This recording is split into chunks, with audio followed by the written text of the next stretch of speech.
Welcome back to Modern Medieval, the podcast. I'm Ello. And I'm Megan. And this week, we're going to be doing something new. We're going to be talking about saints and patron saints. Yeah, we're really excited, especially because this, for myself personally, is like in my future research repertoire. And so we are going to play our clip, but we wanted to give a little background context so that you know what you're listening to rather than just being blasted with Byzantine chants. Yeah, and I think it will help. Yeah, so there's this really cool project that was conducted by a Stanford University art historian who studies, this is such a cool field, the field of acoustic archaeology. So Who knew that was a thing? I didn't know. Apparently it's like a new, because of technology, you can do this. That's so cool. So what she's been spending the past decade doing with her team is studying the reverberant acoustics in Byzantine cathedral music as a whole, but she just did one about Hagia Sophia, which is so on par with what's going on there. It's returning to being a mosque and also just its history. And so she did this really cool project where she would go in, I think she went 3 or 4 times, and pop a balloon in the empty cathedral. Yeah. And then somehow, science and all that, they would record the echoes of that balloon pop and then take that and program it with architectural, sound space, and then create a program that you could then record music.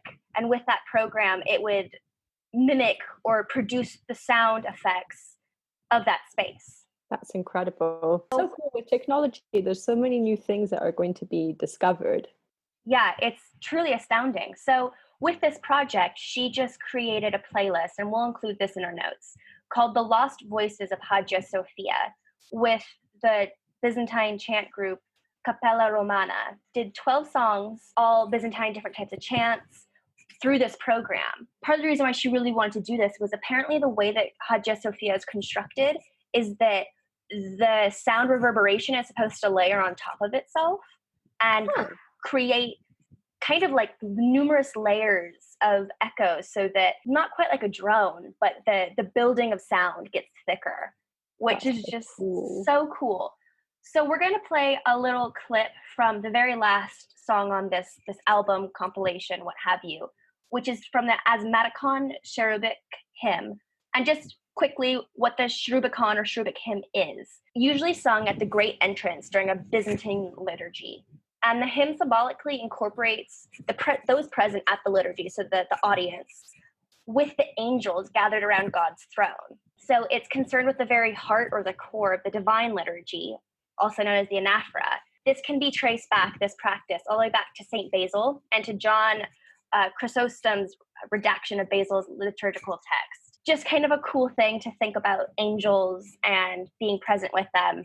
It kind of echoes slightly when we were speaking with Nick about transubstantiation and having spirits from the dead sitting with you. So just some layers of everything. So we're going to... I think I still can't pronounce transubstantiation.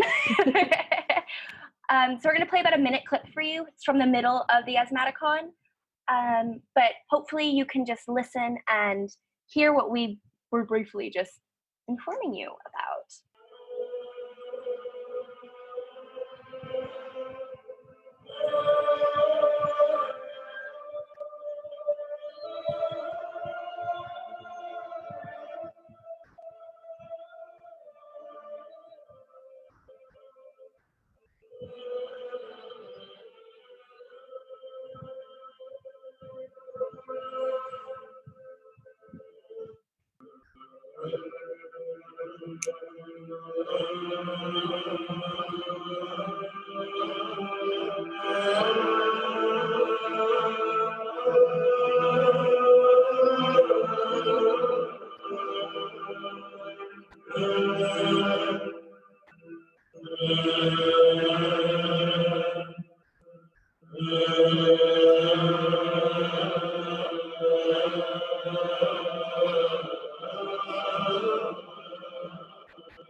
I don't know why. I always find these things so scary.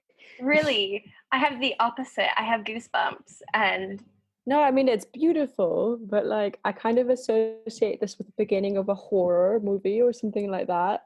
Or maybe oh, or like maybe with like exorcisms. I associate it with exorcisms. oh, interesting. Well, I'm glad I didn't choose one of the songs that has the organ, because that would have totally had kind of that ominous feel to it. Yeah, yeah, for sure. But yeah, I don't know if any of you heard, but the rising of the bass and then the high notes. No, it must be so impressive to be in, the cathedral when that they're actually singing it. It must like be something unbelievable. Yeah, truly transformative. That's meant to set kind of our tone for the but just thinking about the sacred and the holy, and sacred and holy spaces, the way that we interact with them, the way that it permeates our daily life. Yeah. Or not. Yeah. So the first example that we wanted to take was Saint Rosalia. If you guys listened to the last episode, you'll know that I'm in Sicily. I'm near Palermo, so Saint Rosalia is kind of really relevant, especially considering her relationship with current events, let's say. Saint Rosalia is the patron saint of Palermo, and she's venerated in the Roman Catholic Church.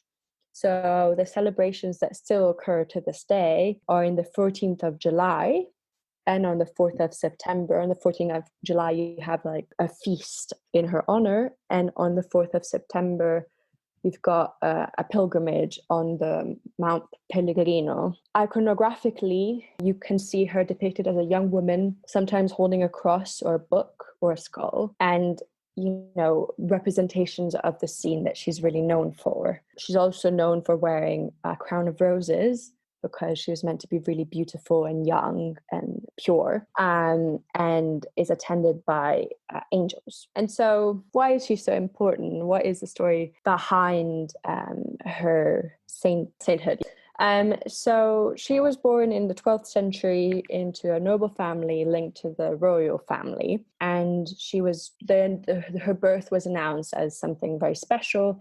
In fact, she was meant to be born like a rose without horns, and so it was meant to be kind of spectacular. But she was declared a saint because it was said that in 1625, so in the 17th century, the saint saved Palermo from the Black Death, and she became its patron. So interesting, the concept of being on an island, because a boat from Tunisia came and had sick people or rats or whatever with the Black Death, with the plague, and contaminated everyone. And so the story goes that on February 13, 1625, a young man, Vincenzo Bonelli, was about to commit suicide because his young son had died from the Black Death. And so he saw no hope for his survival and didn't see any point in living. And as he was about to throw himself off the cliff, so Vincenzo Bonelli had inadvertently gone to the cave where her remains were buried. And as he was about to throw himself off the cliff, she appeared to him stating that he was going to help her cure the Black Death, and that what he was meant to do was tell the bishop about where her remains were and that they should be moved to Palermo, but that unfortunately he was going to die of the Black Death too. So he goes and goes into a confession and tells the bishop about this. The bishop then moves her remains into Palermo. And in fact, inexplicably, on June 9th, 1625, the Black Death disappeared from Palermo. And there was a service where he thanked Saint Rosalia. So because of this event, however it had actually turned out, they built 2 churches or chapels in her honor in Palermo, one of which was built in where her parents used to live. So kind of showing how, the past and the present linked to one another. Because, she was born in 12th century and this is 17th century. And so it's interesting because from what we know and how we think of, saints and patron saints, the histories seem kind of remote, whereas this is fairly recent in terms of chronology. And it's interesting as well because to this day, Saint Rosalia is celebrated. So that was why I brought this to the table. And one, she's currently being invoked by the citizens of Palermo to protect from COVID-19. So her cult status, she's still actively a participant in culture, partially because I believe, Ella, you've told me that Sicily and perhaps Italy as a whole is still extremely relious. Or not extremely, but it's present in the celebration of saints is something that's very important in every little region, every little place as well. And so another thing to note is that it's interesting how there's a repeat of history, right? Because at the moment in Sicily, there's only 82 cases, but 71 of them come from migrants who came from Tunisia. And so it's kind of interesting how, obviously, if you're an island, that is a risk that whenever people come, that may happen. And so it's kind of interesting how there is a repeat of history in a way. Obviously very different, but, you know. Yeah, no, definitely. And one other thing about Saint Rosalia that is not necessarily Sicilian, but actually Flemish, is that her iconography that we think of post 1624, 1625, is that she was very iconographic for the Flemish painter Anthony van Dyck, who he himself was trapped in his city during the quarantine of the mid-1620s. And so he produced 5 paintings of Saint Rosalia during this time, which are now in Madrid, Houston, London, New York, and Palermo itself. Yeah. And so that, again, is just like another way of her presence, also because that occurred at the same time as her bones being moved from the cave and then taken to Palermo and eradicating the plague there. And then hundreds, if not thousands of miles away, we have a very iconic Flemish painter who is producing work that embodies her. And even if you're not perhaps religious, I feel like there is just kind of the coincidence of those things where it's kind of like, oh, something may be going on. Yeah, and it's really interesting as well, because if you're like, saints they feel very far away and they feel like something from the Middle Ages. And so the fact that, you know, this is a presence that like reverberates into our culture is very interesting, I find. Definitely. And so returning to Flanders and that area, I'm going to talk about a saint who I think is just a badass bitch. And this is Saint Walburga. There's a few ways you could say her name, but we're just going to say Walburga, which is Walpurga. So she is an Anglo-Saxon missionary to the Frankish Empire. So she originally lived in the 8th century, so 710 to 777. So she's a bit earlier than Saint Rosalia, but she was canonized in 870, and she's perhaps most known now for people who are not native to that area for Saint Walpurgis Night or Sankt Walpurgis Nacht, which is the name for the eve of her feast day, which coincides with May Day. Oh, so, cool. Yeah, there's this really interesting, thing going on there that is a combination of, May Day is seen as like a pagan tradition, the maypole and everything. And it's become very associated with horror films. If you think of The Wicker Man or most recently Midsummer. I actually have really nice memories of May Day because at uni, May Day was the day where you'd get up really early and you'd go and hear people sing in the choir. But I can understand that May Day is not. Yeah. Yeah, no, it's just like, at least in cinema, it's become kind of this potentially sinister holiday, perhaps because it is such a joyous day. I don't know.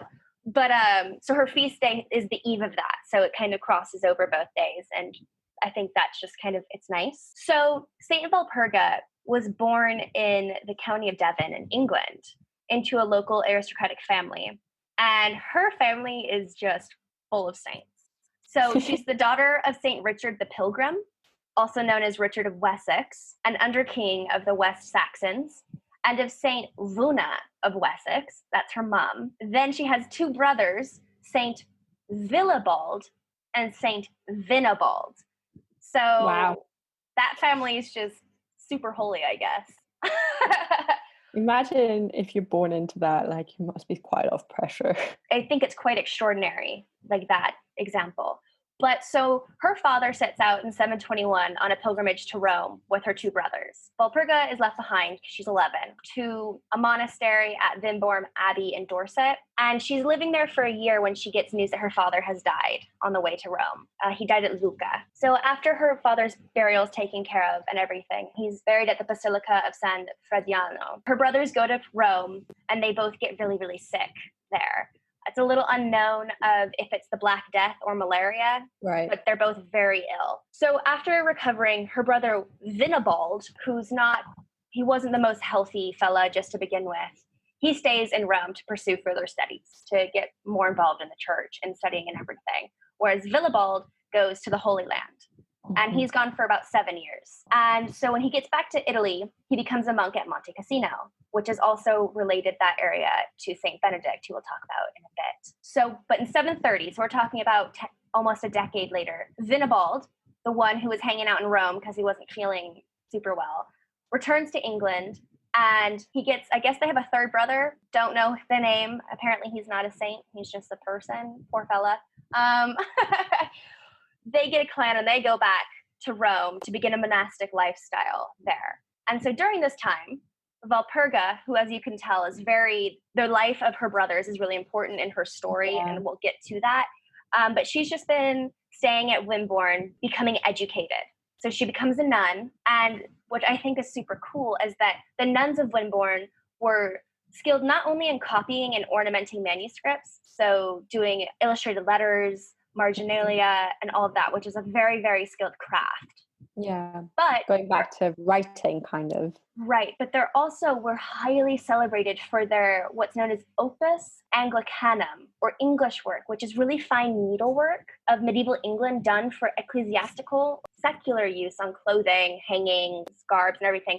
And it's highly detailed, like gold and silver. So she's learning this really fine needlework, as well as this very exclusive form of manuscript illustration. So she's learning all this, great demand. So she's already in somewhere that's like highly renowned. And she's in this monastery for 26 years. But in 737, her uncle, Saint Boniface, so another saint in the family, was in Rome and recruits her brothers to help him with religious work in Germany. They both go there and become like really big head honchos there. And so Walburga travels with them. So she goes to Germany. She leaves Wimborne to assist in this, mission, as they say, evangelizing the still pagan Germans, which, that's religious colonialism. But because of her rigorous training, she was able to write both her brother Vinibald's Vita, or life, in Latin, and of his travels in Palestine. And then so because of this, as a result, she's often called the first female author of both England and Germany. That's so cool. I mean, that's just amazing. And then to kind of just round all this up and like why she's a big deal. So she becomes a nun in the double monastery of, apologize, German once again, everybody. Heidenheim am Hanenkam, which is founded by her brother Willibald. Her brother appoints her as his successor, and following his death in 751, she becomes the abbess of that monastery. And then in 760, upon the death of her brother Vinibald, she also succeeds him as superintendent of the Heidenheim monastery. I mean, I just think that that's extraordinary, that this woman is being given such great access and positions of power, and using her skills in writing, which we often think are very male-dominated at this time, and becoming a truly astounding figure. I also, while you were talking, was thinking about the fact that I don't know if this is in psychology, but like there is this vision of women as either saints or prostitutes in some realms. The Madonna horror complex. Yeah, and then I was thinking about this, and I was thinking we've gotten two examples of women who, can be celebrated for their achievements and for what they do, but only because they're superhuman, Though for this current podcast, we are staying away from martyred saints, because talk about superhumans. Those men and women, but the women especially. But we're going to save that for when I hopefully am able to talk about my future research and talk about contemporary superwomen as well. But yeah, I think that these are two great cases of women who are superhuman, but they're not beyond extraordinary. Like you said, they're using their skills, and it's because of their skills that they're well loved. Really interesting. But so we gave you two examples of female supergirls, and now we wanted to give you, more perhaps things that you've heard about, and you can, can go ding, ding, ding in your mind. So more of a general overview of saints as well. So we were thinking of Francesco d'Assisi, Saint Francis, whose story is quite well known, I think. I think so. I mean, I also went to a Catholic high school, so we had like a whole section on him. So yeah, Saint Francis. We're trying to escape out of Italy, but I mean, first of all, the Vatican's there, so Yeah, it's have kind of that. hard to escape that. Right. But also Saint Francis, who is one of the patron saints of Italy, is just, like Ella was saying, so well known. I mean, I think he's in like top 3 most recognized saints around the world, regardless if you're religiously affiliated or not. So he was a 12th century saint, and he grew up in a really wealthy family that he then tosses aside and shuns. Yes, that's what I remembered. Yeah, like I remember in high school we watched this film on him, and there's like a famous scene, this is part of his kind of story, where he's tossing all the silk robes and garbs out of his home into the square, and everyone's gathering because it's a spectacle, and his family's so upset, and he's like, I toss away all these material, earthly possessions, because Saint Francis is very much about living Life of poverty. Yeah, very simple life. Yeah.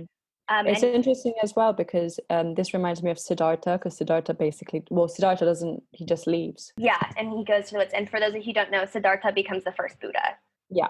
Just to, sometimes I feel like people aren't, they don't make that like connection. Yeah. But yeah, so St. Francis is very, very important because his order is called Order of Friars Minor, but he also makes the Order of St. Clare, which is the women's order.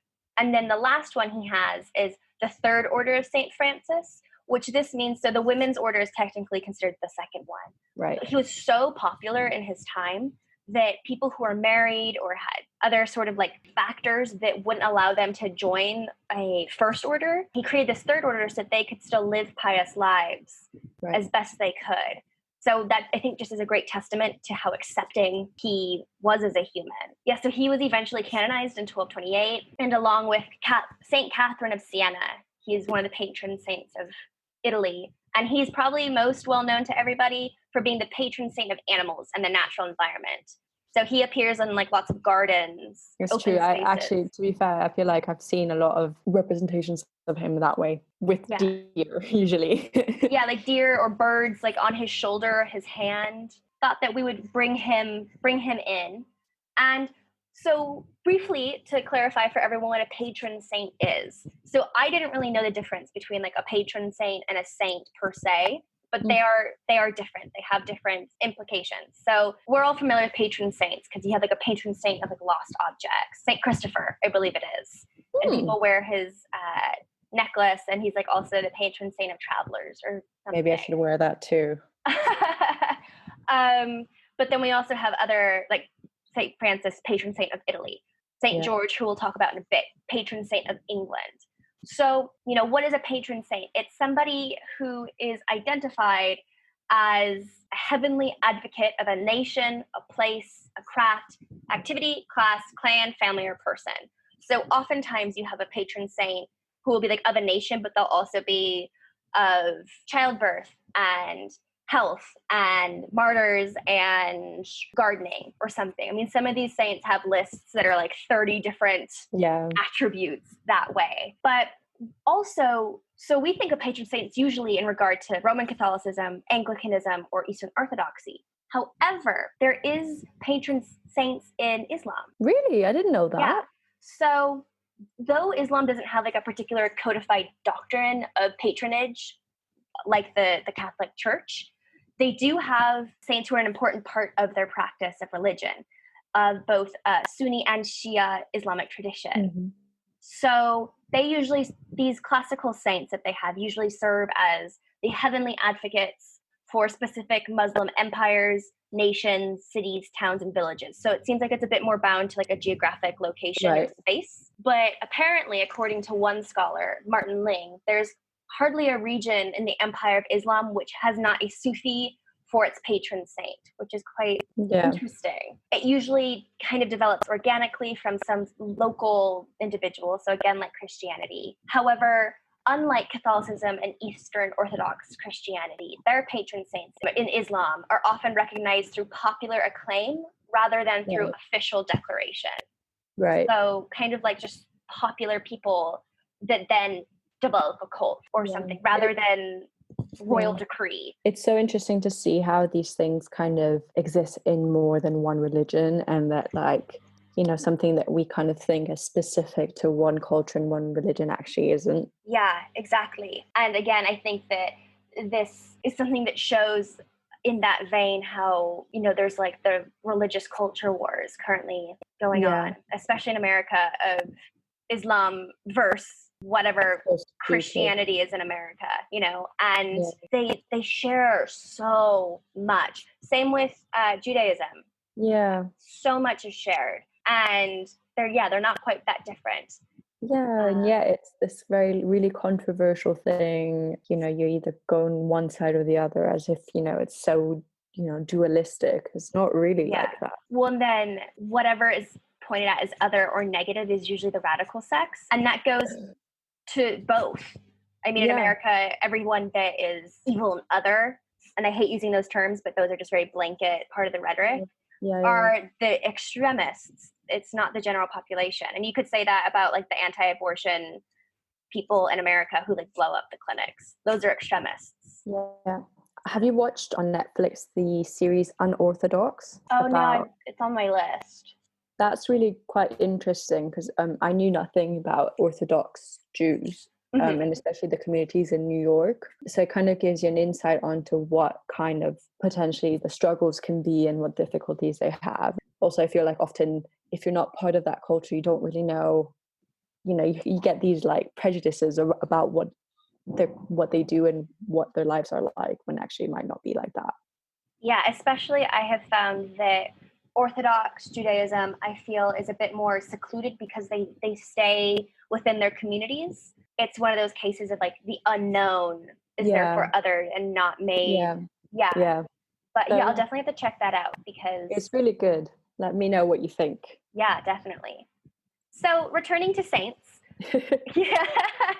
we want to go a bit broader again. So we just did patron saints of Italy.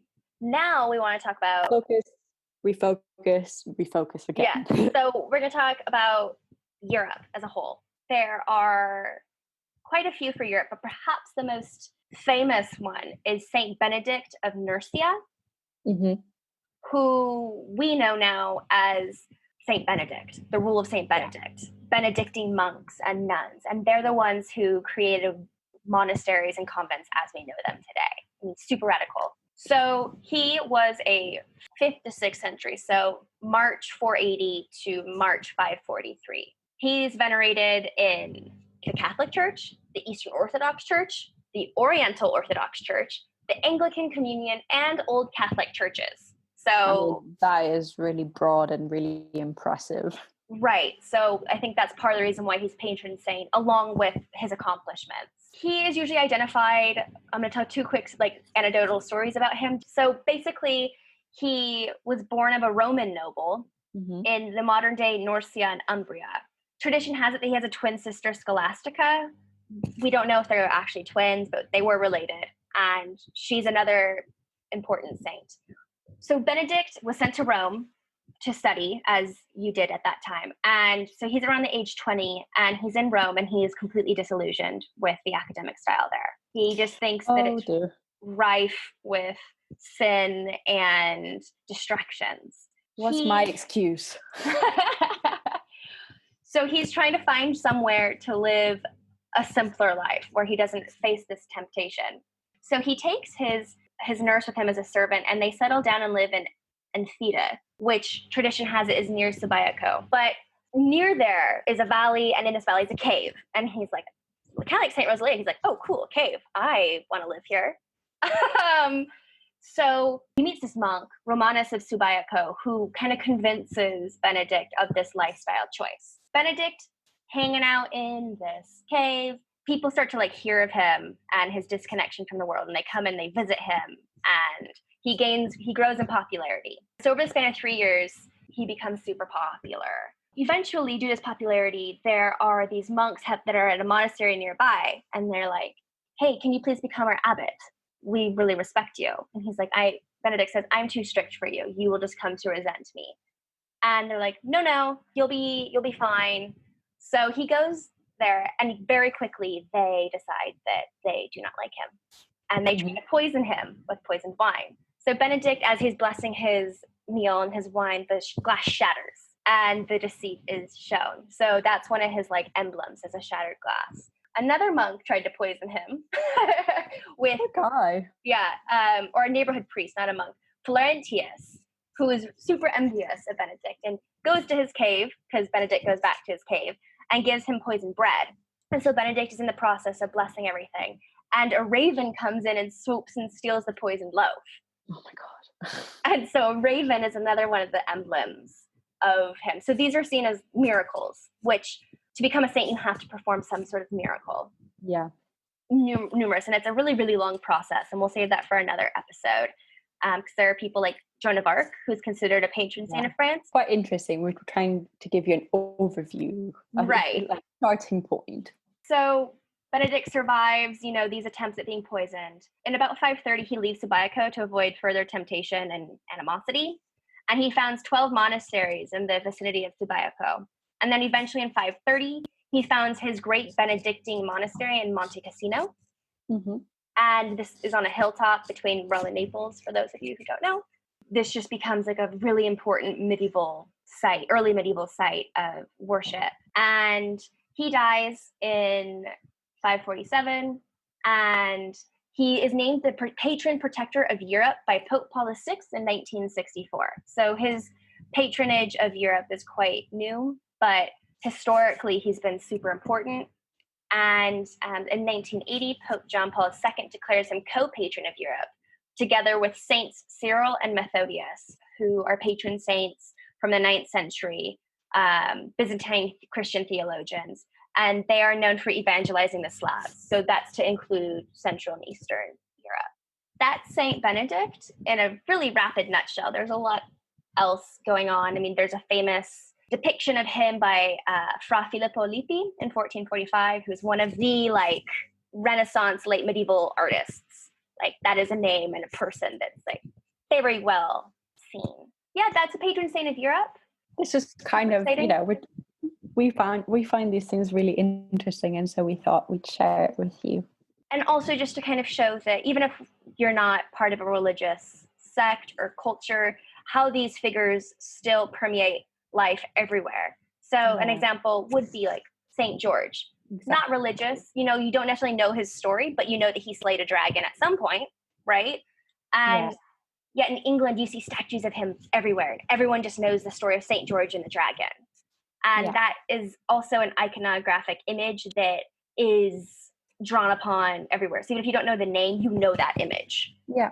And so you might know, and this depends as well. What's quite interesting is that you see these saints and the way that they're represented or illustrated depending on where you are. So you may know more about Saint Francis if you're near Assisi, or you may know more about Saint Rosalia or Scholastica, which I've never heard of before, but I had heard the name. I never knew what her story was. Yeah, so it's just interesting, especially because just talking about Saint Benedict, I mean, that was the 20th century where he was made patron saint of Europe. Whereas, for example, St. George becomes patron saint of England in 1350. Yeah, so it's kind of a different, history. And it's interesting as well, because with St. Benedict, it's interesting that, quote unquote, modern times, you'd have the sanctification of someone as if, it's not an old fashioned, quote unquote, again, it's not old or... Exactly. And I just briefly mentioned Joan of Arc, talk about an icon. Yeah. She is a figure of France, but also just an identifiable figure used around the world, especially for female strength. I mean, she's been the person, you get asked the question, who would you like to have dinner with? For me, she's probably that person. If not, she's in my top 2 or 3. Yeah. I mean, I fell in love with her when I was 9 years old. I've written a bunch of book reports on her. One of my essays for Bob was on her. She'll be in my PhD dissertation. Wow, there's just something. She'll be an episode. Yeah, something beautiful and powerful about her. We're not saints, but no, we're not. If you want to join the cult of Modern Medieval, the podcast, Ella, why don't you tell them where they can worship and follow us? You can find us on Apple Podcasts and on Spotify by typing Modern Medieval, the podcast. You can find us on Instagram by typing podcast.modern.medieval. And you can find us on Facebook. We have a Facebook page and a Facebook group by just typing Modern Medieval Podcast. Then Twitter, right? And Twitter, yeah. You should be able to find us if you can't get onto Facebook, just type in Modern Medieval Podcast in Google, and Facebook should be the first thing that pops up with us. So that's cool. Exciting. Everything else to find us is like virtually impossible still, but For now. Yeah, for now. But on Twitter, you can find us. Our handle is at medieval_modern. Tweet at us. Email us at modern.medieval.podcast@gmail.com. Give us those comments, questions, memes, inspirations, anything. Say hi. Just keep us going, guys. Yes. Until next time, I'm Megan. And I'm Elo, and this is Modern Medieval, the podcast. Hey!